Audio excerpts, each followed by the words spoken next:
Lancaster. It's Friday of week 13 and we're back with more news and entertainment for the week. Today we'll be discussing the latest news headlines and what is happening on campus this week.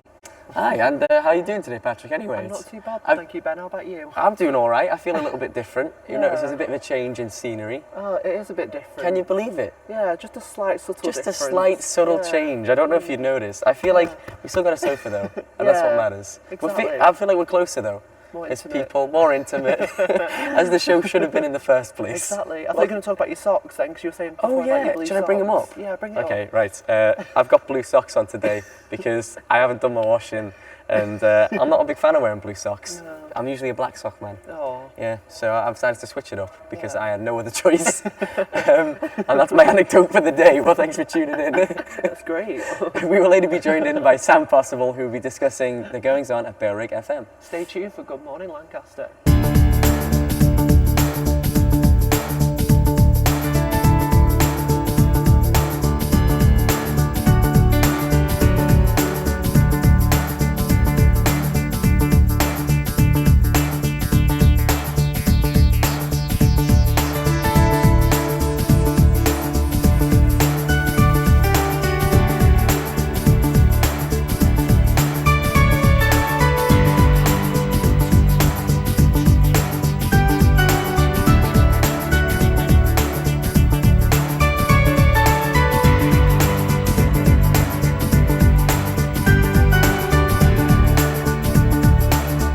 Welcome back, I'm Ben Wallace. And I'm Patrick Hennessy. Thank you for joining us today. Now let's bring you up to date with the latest news and the headlines for the week. The government has revealed its plan to build 14 garden villages across the country, where one of the locations is at Balerig, where Lancaster University is situated. Yeah, and it still remains uncertain as to where the whereabouts of these villages will be placed, as the housing does not appear to be designed for students, and we are still unsure whether the housing will be positioned on the opposite side of the A6, or this housing does not seem to be primarily for students. Housing Minister Gavin Powell said that this plan won't just fix housing problems, but that it will also be helpful in designing a community infrastructure with regarding to the jobs, school places, GPs, surgeries, and the transport infrastructure in Lancaster.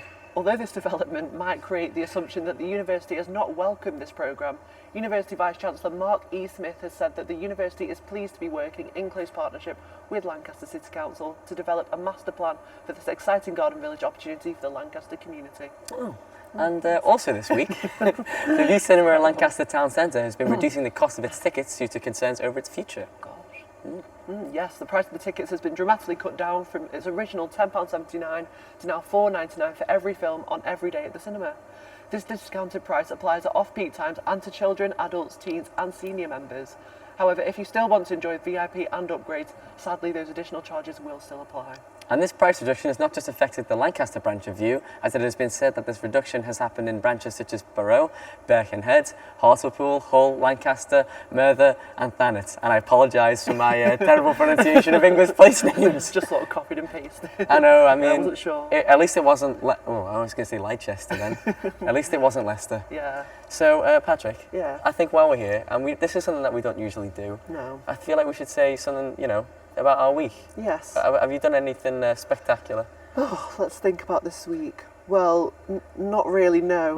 No, Because me and my just friends normal. decided to not go out this week, not go to Sugar. Oh. So that's You been a just bit... stayed in? Yeah, did you go to Sugar? No, but I'll tell you what the best part of my week was. What was that? I'm not a big film man. I don't Oh. really watch many films. Oh, But I did watch Moulin Rouge last night. you were saying. Yeah. Did you enjoy it? I did enjoy it. It was a bit. I'm sort of a musical man. I don't know if that's that's too obvious because I don't start off the show like hello and welcome, but I do like a good musical. Oh, that's and good. I feel like for anyone who hasn't watched it, I want to give a recommendation. Watch Oh. Moulin Rouge. It's actually a really good film with friends, with Yeah. popcorn, all that kind of stuff. 5 out of 5. 5 out of 5. 10 out of 10 IGN. Oh, really? That Would high? watch again, in my opinion. So 10 out of 10? 10 out of 10. Wow, was it your favourite musical of all time? No, I'm not going to go that far, but it's Oh. up there. It's up Oh. there, Patrick. What's like the other top musical? I want to say Rent. Ooh, I can't say I've ever seen but it's that. not it's not what everyone would say is their favourite. I think a lot of people say like Les Mis Yeah. or Blood Brothers is a good one, Oh, right? Blood Brothers, yeah. But mine, Rent, I'd say. Oh. But still, Moulin Rouge, cheeky mention. Yeah. And would you see at the cinema, talking about cinema prices? Oh, okay. Would you pay the $4.99? For Moulin Rouge, yeah. Have you got a favourite film? I'm a diverse film watcher. Are you? Do you dabble in different films? I do dabble. I. Is there do no like? dabble. There's got to be one though that stands out for you as being particularly. God. Well, I quite like talking about musicals. Not really musicals, more like a spectacle. Maybe The Great Gatsby, the new one. Oh, I haven't seen that one. Have you not? No, I know a lot of people did The Great Gatsby at school for English. Yeah. And then they had to watch the film too, and they said it was good. Yeah, it's a really good film. I've never. Is that the one with Lana Del Rey? Yeah, it's got a music in it. Is she the one? Yeah. Is she the one who sings Young and Beautiful? It is Young and Is Beautiful. it? Is that in Yes, Great Gatsby? There you go. Shout out to Lana Del Rey. She's making it in the world. Great conversation. Now, one thing, if we want lasting conversation about the cinemas and things like that, do you prefer Netflix or Amazon Prime? Oh God, Netflix, all the way. Netflix all the way. Now, I'm asking this question as a man who knows nothing about either. Oh, you don't have either? No, I've never. I'll tell you what, I've never even used either. What? I've never been on Netflix. So you've not even watched like a Netflix original program? There are Netflix originals. So not even like Orange is the New Black, House of Cards, Are they on Stranger Netflix? Things? Yeah, all Netflix. No wonder they do so well in business, Yeah. because you can only get them on there. So you've not even watched like Stranger Things? Never. Don't watch TV. You don't watch TV? No. Oh God. I know. I feel deprived now. What was my gosh. childhood? You're presenting a TV show and you don't watch TV?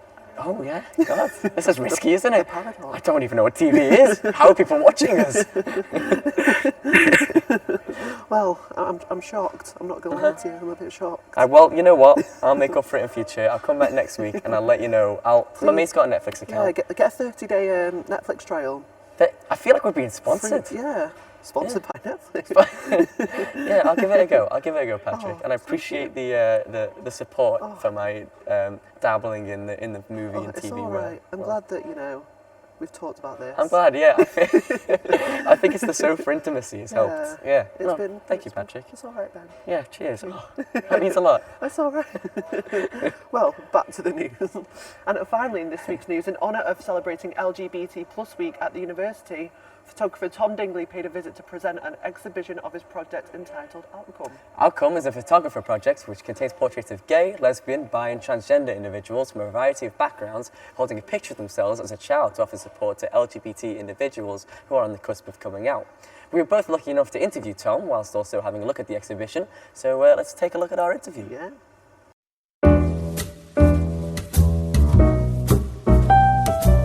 Hello everyone, we're here in the library to cover the LGBT Plus exhibition by photographer Tom Dingley. And this event aims to celebrate LGBT History Month. So, thank you very much for joining us, Tom. We very much appreciate it. And what we want to know is, what's the whole event about? So in LGBT History Month, which is all the way through February, I'm here for 2 weeks with Outcome, so this is my portrait exhibition. And it's just celebrating everyone from the LGBT plus sort of spectrum who, I photographed over time. There's going to be 40 pictures here, but I've done 125 and that's growing. So yeah, and hopefully then at the end of the 2 weeks I'll be back with my studio so people can come and be photographed as well. Right, so... How long does it take to take the photographs? I started in 2014, so nearly 3 years ago, because it was in the middle. And because it's not a commercial thing, it's sort of just now and again in amongst my other work, so it's slowly grown over time. Yeah, and what do you hope the project to sort of achieve? Well, in October, just recently, we launched a book with there's 80 portraits in that, so that was quite an achievement. And now this year we're hoping to take the whole exhibition around different universities or different community centres and really sort of add to the portfolio as we go around to get more people that aren't based in London or Brighton, where I've generally taken all the photos so far.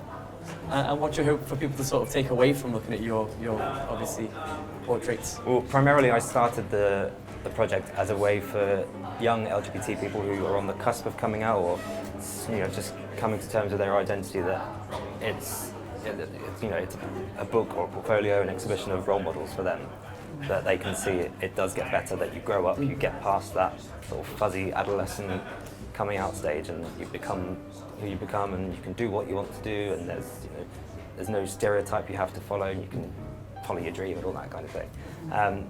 But then as I've shown it around different places and different audiences have got different things from it, so it breaks down stereotypes of what an LGBT person looks like, because there are stereotypes, but there's no real definition of, you can't pin it down to what people look like.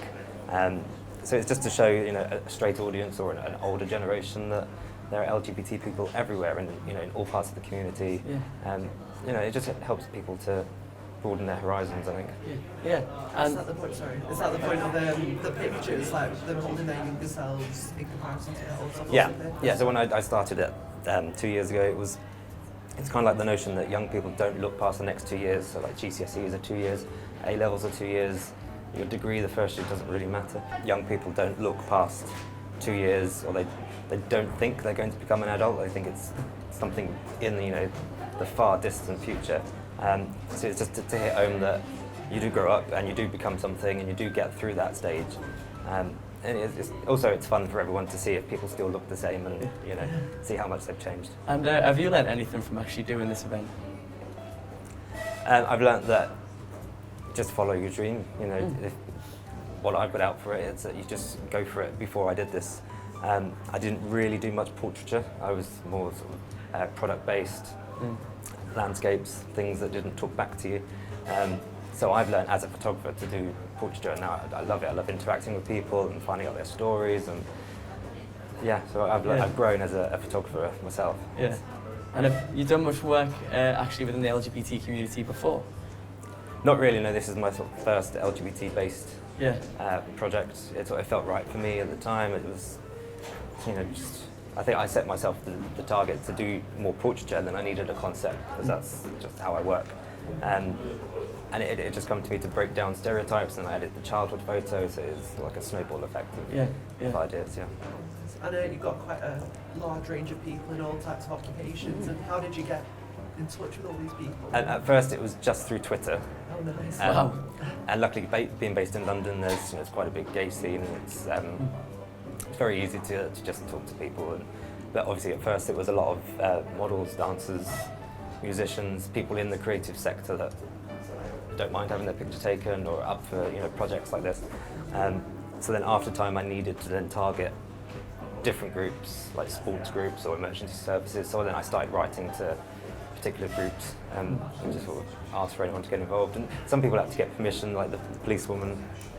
She had to get a police press team to sign it off. So there were little things like that. But I'm hoping to collect professions or hobbies and show a real, like, diverse group. So what do you think, that's quite a big question, but do you think that people wanted to actually get involved in the first place? What do you think that their reasons might be for wanting to do this project? A lot of people have said they needed something like this when they were younger, because there's a lot of websites which are, you know, great, and they're all case study based, and people write in their stories, so you can read a lot of coming out stories. But for me, being a visual person, just a picture that signifies that means a lot more to me, and so I, you know, gathered that would be the same for other people as well. So some people that don't even like being photographed still like the idea of the project, and they still got involved. So that took a little while to get, you know, a picture they were happy with, but you know, that's all part of it. Right. With the stories, were there any stories that touched you in any particular way that, you know, meant a lot? Like, and there's just so many. Everyone's got a similar story, but everyone is just unique. I've had a broad range of people that have come out, and it's been no issue whatsoever. I've had people that have actually run away from home, and they've got no childhood photos because they were kicked out. So it's quite a range. I've also got some of the older people where obviously it was illegal when they were younger, so they've seen a lot. And they've also had a lot of coming out because they came out to close friends, and then after it was legal, they sort of can live a freer life. So it's a huge range of stories, case studies. So do you have any messages for any LGBT people who might be watching about maybe certain things they might be thinking about potentially coming out but not too sure? Do you have any sort of messages for those people? The best thing is to trust your closest friend that they will support you. It feels odd to me now that, with hindsight, coming out is an issue for me, but it was at the time. But you just have to trust that people will still love you, you know, no matter what. It is scary, and that's the project is not there to sugarcoat coming out, because it is, you know, it's an awful thing. It can be for some people.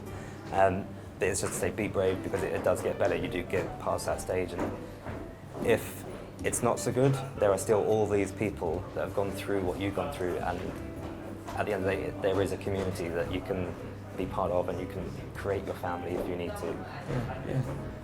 And one thing which I was wondering too, when is the actual date that people can get involved in to actually in the portraits? Yeah, so this exhibition is here for 2 weeks, Right. Ending on the 15th. But the 15th is the last day where I will be here with my pop-up studio. So you can come, be photographed, come as you are, bring your childhood picture, and then we just do a quick quick photo shoot. Yeah, within amongst the photos here. Right. It'll all be set up. It's very simple. It's very easy. It might be daunting to some, but it won't be. We take enough pictures that you'll be happy with one of. Not bad. And I know you're not here to sell the book, but just for people who might be interested, what is actually the name of the book, and will they be able to get it online? Yeah, so the book is called Outcome LGBT Portraits. Yeah. You can find the links through my Twitter, which is @OutcomeLGBT or Right, hashtag yeah. We'll Outcome. put a little link to it. Thank you. It's online and all my social media, which is @OutcomeLGBT. It's there. You can find it there. All right, brilliant, Tom. I think that's all the questions we have. Thanks a lot. Thank Cheers. you very much. Now, if you'd like to have the chance of viewing the exhibition, it is available in the library until the 15th of February, so don't miss out. And we are now joined by Sam Possible. We are The indeed. amazing Sam Possible. Hi guys. It's the man himself, a Bailrig member. Yeah. Head of marketing for Bailrig FM. Are you actually? I'm the head of marketing for LA1. What is something new every We're both day? doing well, then, aren't we? Because we're both sort of marketing our own thing. Yeah. Saying that, I'm doing it on my own show. Yeah. I don't know So if it's effective. it's a bit paradoxical. Yeah. Yeah. It's nice. Did you see the little exhibition thing, by the way? I don't know if you- didn't know. It's up until, I know I'm telling you, but I'm telling them too. It's up for 2 weeks. You can go, check it out And where in is the it? library. If you go right into the library and look left, just there for you. I'm actually really annoyed because I missed the last exhibition they did, which was like an archive of Lancaster University. Oh, really? Which was, I think it was Matthew Gillings and Mario McClintock who did during the summer. Oh, right. It was kind of like an exhibition of university, because we're a fairly new university, so it's stuff from like the 60s and it's like really interesting. Yeah. But so I might be able to check this one out before it disappears. So is this like, because I mean, I'm a first year, so is this like the first one they've done of the year? Because I haven't seen any others. First one I've heard of. Like, properly. Yeah. It's quite a big one, I guess, right? Yeah. Well, they had that book thing, didn't they, that we saw in the exhibition? You know, Yeah. that e-book on The Yeah. library. in the light, surprisingly.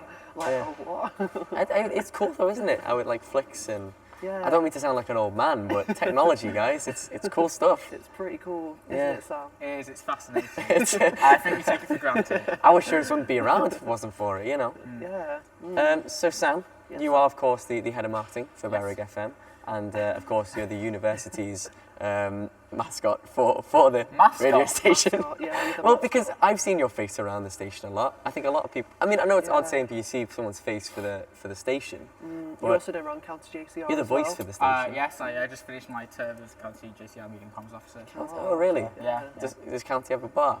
It does have a bar. Is it The County Bar is open all weekdays, and Should we check it out? yeah, you should check out Joke at the Oak. It's a fortnightly comedy event on Thursday evenings Yeah, that I really? do the publicity for. So, Oh, right, okay. Yeah. Joke at the Oak. Well, Yeah. you're killing two birds with one stone here. So, How'd you do it all, Sam? You know, your comedy, Bailrig. Yeah. a lot of people ask me how do I do it, and do you my do answer to that question is like I don't do it. I don't do it at all. Okay. I mean, I had to end a lot of stuff. Oh. But yeah, just looking forward, focusing on Bailrig and just, you know, promoting it a lot more, which is why I'm here. Well, we got a little bit of a question here. You might be A aware. little bit of a question. Just a cheeky bit of one. Okay. There's a little bit of rivalry between LA1 little bit of a rivalry. between LA1 and Bailrig. Just, you know, you can feel a little bit of tension.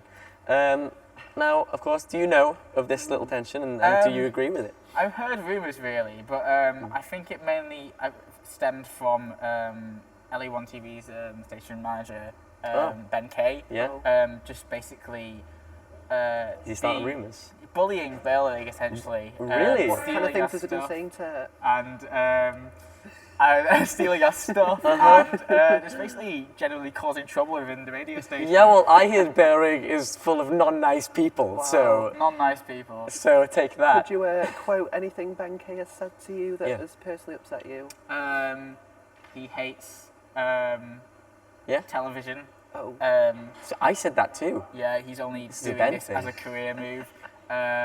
He hates radio. He hates radio. Really? And he doesn't like you, Patrick. And he doesn't like you, Ben. Well, Sam, I heard I that don't believe this you've is been true. you've been spreading that you think that LA1 TV, that it's just not even, there's no point in it. Yeah. Me? I've heard that you hate everyone Well, to do with the show, You see, there's and you were going to fight me outside the show afterwards. Oh. well, the second like, part what's- might be true. oh. But why would I think that LA1 TV is pointless if I'm on the show right now? Because, Well, yeah, he's got a good point there. I That's true. think he's got us down here, Patrick. yeah, because Sam did. I did ask Sam last minute because Yeah. you know the scam people were unavailable, Yeah. and Sam, you know, We had was to very resort. sly. Had to I resort do to enjoy. I Bellering. love the scam people as I do, but they were unavailable. So Sam, are you trying to cause shade, Sam? I just thought I'd help a friend out. Yeah. Oh, what a guy.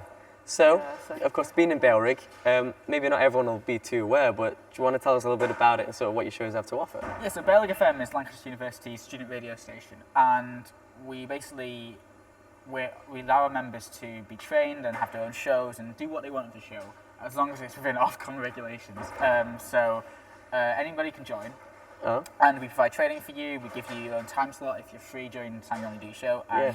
beyond that, you can do whatever you want. You can do a show dedicated to vinyl, like Vinyl Destination, which is 3 p.m. today. yeah. Or you could do a comedy show, such as Ed and Angie's Big Prize Giveaway, which is I think is 8 p.m. on Tuesdays. Or you could do a discussion show or a talk show or just show with your friend where you just talk to them for an hour and play music that you both like. Oh, that's quite relaxed as well. Yeah, it's very relaxed, very easygoing, really fun to get into, or it can be very serious if you want it to. Yeah. If you want to do a serious show, you can. If you want to do like I said, a comedy show, then you're more than welcome to. Yeah. And it's great because it's not just that. It's you can meet people as well with similar music tastes, and you can get some really cool experience in the radio industry, basically. So yeah. How many Yeah. shows are you in, Sam, on Bail again? I'm only in, I guest spot in a lot of them, such as I was the guest spot in Brainwaves yesterday, which was at 3 p.m, which is like kind of comedy panel show. Right. We kind of played a round of Blankety Blank, and I was the guest in that. The main show I present though is Desert Island Downloads, which is on 8 p.m. every Sunday. Not this Sunday though, because I have a real life job, unfortunately. Oh, and I have to shame. work, What yeah. are you? We're going to be a real man with real problems. Well, yeah, I know. It's it's a lot of people have to. It's a rite of passage, have to Every get this superhero radio has the shit. weakness, you know. Very true, very true. But Desert Island Downloads is basically Desert Island Discs under a different name. Guest Yeah. comes on, picks the 8 songs they would take with them to Desert Island, and we talk through it with them for like about an hour and a half, 2 hours. So Yeah. yeah, Interesting. And is it, if I wanted to get involved, for example, what would be my next steps? your next steps would be to come into the station, say hello. We're located behind Pizzetta, so the alternative spine route is, if you walk past it, you should see the big sign on the right, and that's where we are. Come inside, say hello. Yeah. If not, if you don't know where we are, you can send a message to our Facebook page at 87.7 Bellering FM.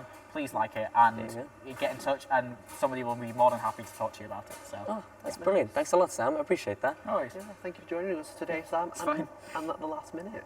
Yeah, very true. Thanks. You're not a snake. Oh, thank you, Patrick. It's all right. I feel like we've made up I wish I a, could say the same for you. we've made up a long term of rivalry here, I feel. We'll see about that. Oh, okay, right. More to come. Well, this is what's happening on campus this week. Just Play is offering a range of sporting activities at the sporting centres today, including table tennis, futsal and squash between 4 p.m. and 5:30 today. So don't forget to sign up if you're interested. Yeah, and Lou Dance are showcasing a charity night on Saturday night from 8 p.m. at the Lancaster Cricket Club. Critical. Whatever, yeah, one of them. Everyone's a critic. Right? They're raising money for the Teenage Cancer Trust, and they're said to be a bar plus lots of entertainment such as a DJ, and there's also a fancy dress theme. Ooh. So going down if you want to, and it's for a good cause. Yeah. And lastly, there is the all-important general meeting next Thursday in George Fox, Lecture Theatre 1, which will discuss officer reports, scrutiny reports on the officer's progress and accounts from 2016 to 2017. The meeting also provides uni members a chance to submit any motions in addition to the agenda that's planned for the meeting. So if you'd like to submit any motions for the agenda or you need any advice on writing a motion, then please contact elections@lusu.co.uk. The meeting gives you the opportunity to have your say on the union's direction, so it'll be a very interesting and insightful if you attend. Well, I guess that's all we have for the week, boys. Yeah. That's it. Thank you so much for joining us. We appreciate it. Oh, thank you. And for doing that. thank you for joining us, It's Sam. okay. Thank you. No worries. Thank you for having me on.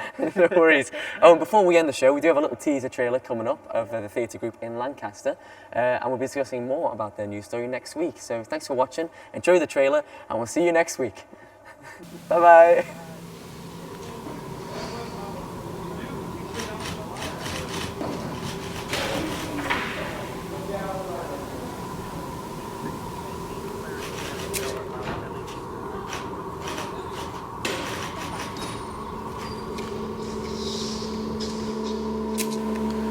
Have you ever seen true evil?